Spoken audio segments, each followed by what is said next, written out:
Hello student, welcome to my YouTube channel. हम लोग class 11 का पहला चैप्टर पढ़ रहे हैं, some basic concept of chemistry. और आज का हमारा जो टॉपिक है वो लॉ ऑफ मल्टीपल प्रपोर्शन है।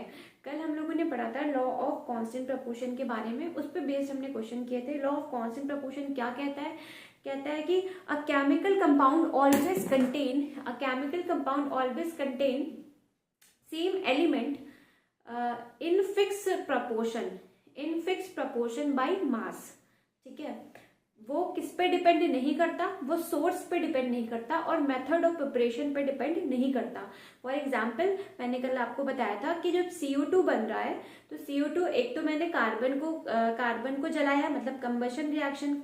ठीक है, तो उससे क्या बनाया? CO2 बनाया। दूसरा मैंने क्या किया?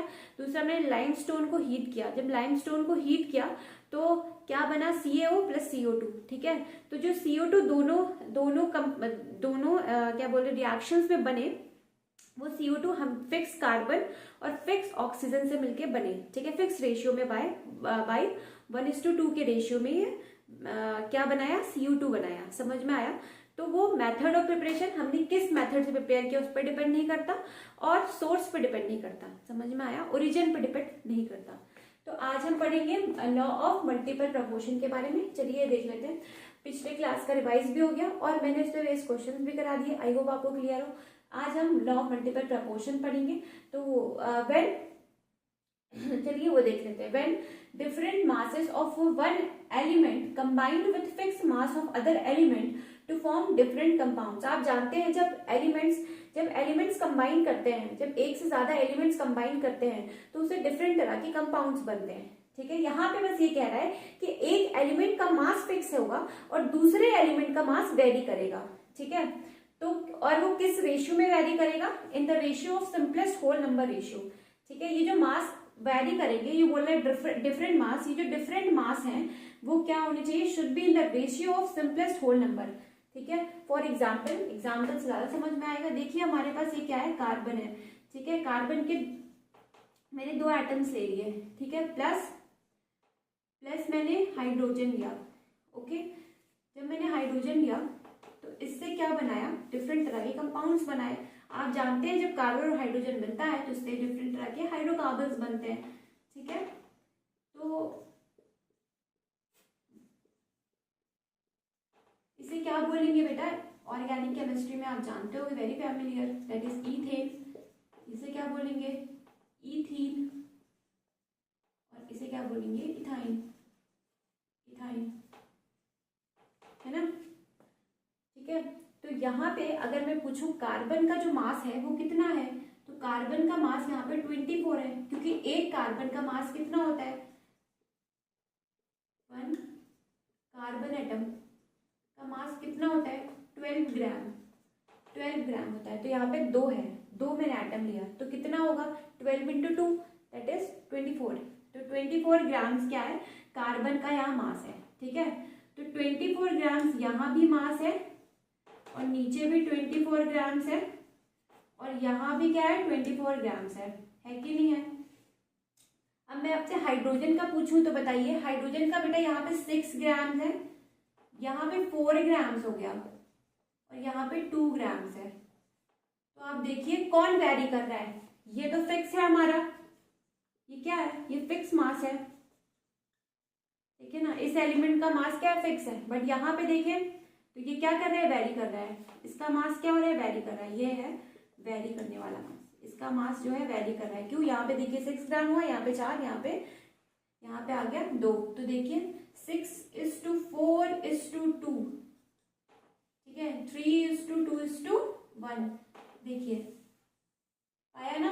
पाया गया ना सिंपलेस्ट होल नंबर रेशियो में। यही ये कहता है, यही बताता है लॉ ऑफ मल्टीपल प्रपोर्शन। आप जान रहे हैं कि आपने ये दोनों एलिमेंट कंबाइन किए हैं, एक से ज्यादा आपने कंपाउंड बनाया है, जो ये कह रहे हैं। ठीक है, ये वेरी कर रहा है, ये मास फिक्स है। ठीक है, और ये जो मास वेरी कर रहा है वो बेटा क्या है? सिंपलेस्ट होल नंबर के रेशियो में है। तो ये यही बता रहा है। तो आई होप आपको क्लियर हो, नोट डाउन कर लीजिए।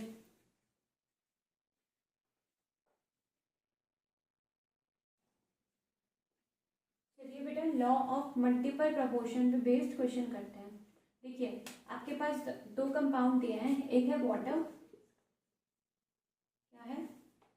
एक है वाटर, दूसरा क्या है हाइड्रोजन परऑक्साइड। ठीक है, दो तरह का आपको कंपाउंड क्या है। अब यहाँ पे पूछा ये जो कंपाउंड है ये मल्टीपल प्रोपोर्शन को फॉलो करते हैं कि नहीं। मल्टीपल प्रोपोर्शन में आपको क्या चेक करना है, दो एलिमेंट चेक करना है, एक जिसका मास फिक्स होगा और एक जिसका मास वेरी करेगा। देखिए किसका फिक्स है, तो बेटा यहाँ पे अगर मैं देखूँ हाइड्रोजन के दो एटम्स हैं, मतलब H2 दोनों में कॉमन है, मतलब यहाँ पे अगर 2 ग्राम्स है तो यहाँ पे 2 ग्राम्स है, तो बेटा ये क्या है, ये फिक्स है, ये क्या है, फिक्स मास है। ठीक है, फिक्स मास है, ये भी क्या है, फिक्स मास है। ठीक है, बट अगर मैं ऑक्सीजन को देखूं तो यहाँ पे एक एटम है ऑक्सीजन का और यहाँ पे 2 एटम है ऑक्सीजन का, तो ऑक्सीजन के एक एटम का मास कितना होता है बेटा 16 ग्राम, और दो ऑक्सीजन एटम का मास कितना होगा, तो ये हो जाएगा 32, है ना। एक का 16 तो दो का कितना 32। ठीक है ना, तो 16 यानी कि 16:32, तो आप जानते हैं ये 1:2 आ गया बेटा। ठीक है, 1:2 के रेशियो में आ गया, तो आपका सिंपलेस्ट होल नंबर रेशियो में है। समझ में आया, एक मास फिक्स है दूसरा वेरी करा, तो yes it follows, yes it follows. आपका आंसर हो जाएगा यस, ये फॉलो कर रहा है, लॉ ऑफ मल्टीपल प्रोपोर्शन को फॉलो कर रहा है। तो आई होप आपको समझ में आया हो। ठीक है, नोट डाउन कर लीजिए।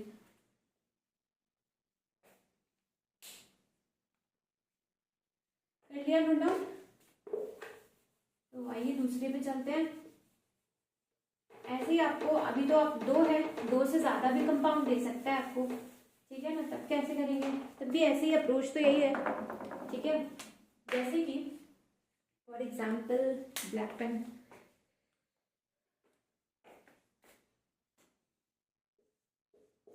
आपको दिया हो N2O, N2O3 और N2O4, तब कैसे करेंगे। ठीक है, एक और दे देती हूँ N2O5। ठीक है ना, 4 ऑक्साइड, तो आप कैसे करेंगे, तो यहाँ पे भी बेटा वही अप्रोच होगा कि आपको एक एलिमेंट फाइंड करना है जिसका मास कांस्टेंट हो। तो बेटा हम N2 N2 N2 N2 हर किसी में है। ठीक है, तो एक N2 का मास कितना होता है, एक N2 का मास कितना होता है जानते हैं, 14 ग्राम होता है ना एक N2 का मास, एक N का मास। ठीक है, अगर एक नाइट्रोजन एटम का मास पूछे तो कितना होता है 14 ग्राम, तो 2 का कितना होगा 28। ठीक है ना, तो ये कितना आएगा, तो N2 का मास जो है बेटा यहाँ पे भी क्या आएगा 28। ठीक है, अलग से लिख दूं, देखो ये है N2, फिर क्या है N2O3, N2O4 और N2O5। समझ में आया, ये जो N2 है ये है 28 ग्राम, 28 ग्राम, 28 ग्राम। यहाँ पे ये भी क्या होगा 28 ग्राम, ये भी क्या होगा 28 ग्राम, 28 ग्राम, और ये भी क्या होगा 28 ग्राम, मतलब ये फिक्स है, इसको तो नहीं देखना। फिर हमें ऑक्सीजन पे जाना है, तो यहाँ पे बेटा 1:16 ग्राम। ठीक, फिर इस टू नेक्स्ट पे जाइए 3:16 ग्राम। एक ऑक्सीजन एटम का मास कितना होता है 16 ग्राम्स, इस टू ग्राम्स मत लेंगे, यहाँ पे तो रेशियो का लेना है वैसे भी, तो यहाँ पे 4:16, राइट, 5:16। तो आप 16 को अगर आप देखें, ठीक है, तो ये कितना रेशियो आएगा 1:3:4, क्योंकि ये तो कॉमन ही है बेटा। ठीक है, आप इसे इंटू करके भी करेंगे तो यही आएगा, समझ में आ रहा है ना। तो ये सिंपलेस्ट होल नंबर रेशियो में आ गया, समझ में आ रहा है, सिंपलेस्ट होल नंबर रेशियो में आ गया। और एक एलिमेंट का मास क्या है फिक्स है और दूसरे का क्या कह रहे हैं वैरी कर रहा है, तो हाँ इट्स फॉलोज, इट फॉलोज। तो चाहे आपको 2 दिया हो चाहे 2 से ज्यादा हो, अप्रोच बेटा यही होगा। ठीक है, नोट डाउन कर लीजिए।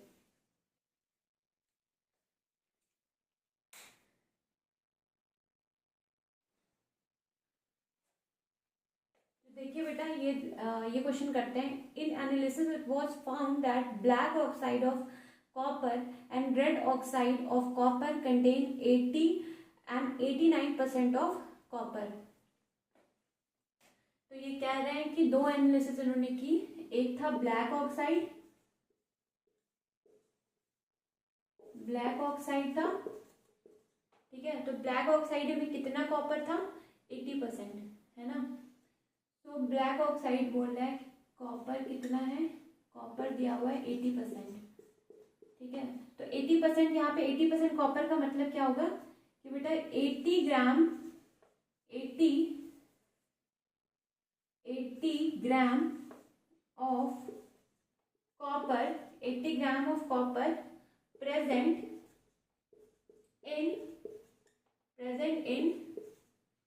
100 ग्राम ऑफ कॉपर ऑक्साइड, ठीक है ना। कॉपर ऑक्साइड समझ में आ रहा है, ठीक है। तो अगर मैं कॉपर ऑक्साइड 100 ग्राम है, मतलब मास ऑफ सोल्यूशन, मतलब कॉपर ऑक्साइड का सोल्यूशन है, उसका मास क्या दिया है 100 ग्राम, ठीक है। उसमें से कॉपर के मास को डिडक्ट कर दूंगी तो मेरे पास क्या आ जाएगा, मास ऑफ ऑक्सीजन। अरे मैं ये कह रही हूँ कि कॉपर में से, अगर मैं कॉपर ऑक्साइड में से कॉपर का मास में डिडक्ट कर दूँ तो कॉपर कैंसिल, क्या आ जाएगा, हाइड्रोजन का, ऑक्सीजन का मास आ जाएगा कि नहीं आ जाएगा, वही कह रही हूँ। तो मास ऑफ ऑक्सीजन कितना है, कितना आ रहा है, मास ऑफ ऑक्सीजन 20 ग्राम्स आ रहा है, ठीक है। फिर यहाँ पे हम क्या देखेंगे बेटा, हमें भाई किसी एक एलिमेंट का मास क्या करना है, फिक्स करना है, ठीक है। फिक्स करना है तो हम चलिए इसे 1 ग्राम, मतलब 1 ग्राम अगर हम फिक्स कर ले, 1 ग्राम ऑक्सीजन का मास देख लेते हैं, ठीक है। तो ये आ गया 20 ग्राम ऑफ ऑक्सीजन कंटेन कितना कार्बन, 80 ग्राम्स ऑफ Cu, मतलब कॉपर। तो 1 ग्राम में देखते हैं, मैंने फिक्स कर लिया इसे 1 ग्राम, वहां पे भी उसे 1 ग्राम पे ले जाएंगे, ठीक है। तो 1 ग्राम ऑफ ऑक्सीजन कितना कंटेन करेगा कॉपर का मास, तो 80/20, ठीक है ना। तो ये कितना आ जाएगा 4, तो क्या हो जाएगा 4 ग्राम ऑफ कॉपर, समझ में आया। तो 1 ग्राम ऑक्सीजन के पास कितना कॉपर होगा, 4 ग्राम होगा, समझ में आया। अब ये क्या था, ब्लैक ऑक्साइड का हम देख रहे थे, अब रेड ऑक्साइड पे चलते हैं, ठीक है ना। रेड ऑक्साइड पे चलते हैं, तो अब रेड ऑक्साइड के बारे में बात होगी। रेड ऑक्साइड के बारे में बात करते हैं।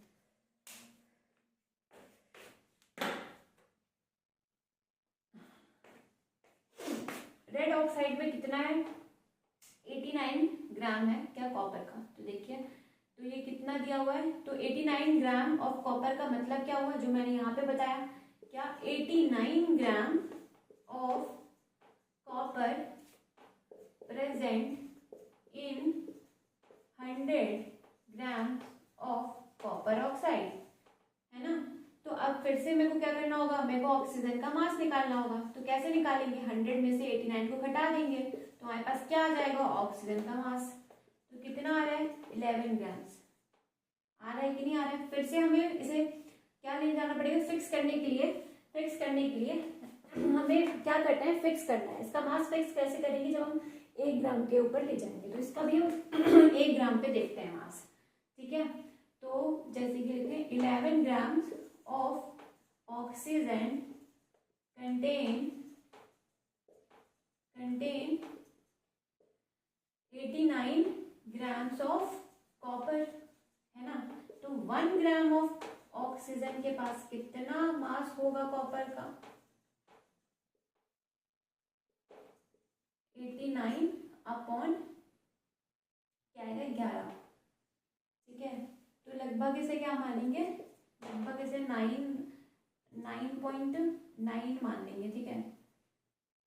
तो ये कुछ आएगा, कुछ 80, कुछ ये आएगा ना 89/11, तो ये कितना हो जाएगा 8.09, हाँ ये कुछ 9, इसे कुछ 9 समथिंग 9 आ रहा है, ठीक है। तो ये कुछ 9 ग्राम्स मान लेंगे, 9 ग्राम्स ऑफ कॉपर, समझ में आया। 9 ग्राम्स ऑफ कॉपर आ रहा है यहाँ पे 1 ग्राम। तो यहाँ पे मैंने क्या कर लिया, ऑक्सीजन का मास फिक्स कर लिया, ठीक है। यहाँ भी क्या कर लिया, इसका मास फिक्स कर लिया, ठीक है, फिक्स कर लिया। तो आप देख रहे हैं यहाँ पे क्या आ रहा है, 4:9 है ना, 4:9, ठीक है। यहाँ पे भी, यहाँ पे अगर हम मतलब सिंपलेस्ट होल रेशियो में पाया गया, सिंपलेस्ट होल नंबर रेशियो में, तो यहाँ पे रेशियो क्या आ रहा है, 4:1 आ रहा है, ठीक है। मतलब यहाँ पे ये फिक्स्ड है, 1 मतलब ये फिक्स्ड है, बट ये क्या कर रहा है, वेरी कर रहा है ना। यहाँ पे क्या रेशियो आ रहा है, यहाँ पे रेशियो आ रहा है 9:1, यहाँ पे ये क्या है, फिक्स है ऑक्सीजन, बट ये कॉपर क्या कर रहा है, वेरी कर रहा है ना, देखा जाए तो ये आपको इससे ये प्रूव होता है कि ये मल्टीपल प्रपोर्शन है, समझ में आ रहा है। तो चलिए नोट डाउन कर लीजिए।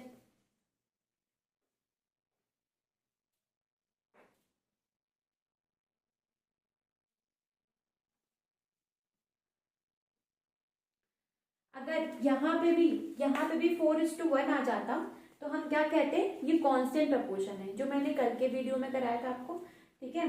बट यहाँ पे देखिए वैरी कर रहा है, ठीक है। इसका मतलब ये है कि इसका एक एलिमेंट का मास तो फिक्स है, बट दूसरे एलिमेंट का मास देखिए यहाँ पे 4 हो गया कॉपर, ठीक है। 1 ग्राम, अभी भी 1 ग्राम रहा ऑक्सीजन, लेकिन उसमें 4 ग्राम है कॉपर, लेकिन यहाँ पे देखिए 1 ग्राम ऑक्सीजन के पास 9 ग्राम चला गया। मतलब ये कॉपर का जो ये मास है वो क्या कह रहा है, वेरी कर रहा है, वेयर एज ऑक्सीजन का मास क्या है बेटा, फिक्स्ड है, ठीक है। और सिंपलेस्ट होल नंबर रेशियो में तो पाए जाते हैं ये, समझ में आया। एक का फिक्स्ड है, दूसरे का वेरी कर रहा है, तो ये क्या मल्टीपल प्रपोर्शन को क्या कर रहा है, फॉलो कर रहा है, ठीक है। उसी के कॉन्सेप्ट से ये निकाला है, समझ में आया। तो आई होप आपको समझ में आया हो, ठीक है। तो आज के लिए इतना काफी है, कल बात करते हैं आगे इस चैप्टर में, ठीक है। तब तक के लिए पढ़ते रहिए, और अगर मेरा लेक्चर आपको पसंद आए तो प्लीज़ लाइक कीजिए, सब्सक्राइब कीजिए।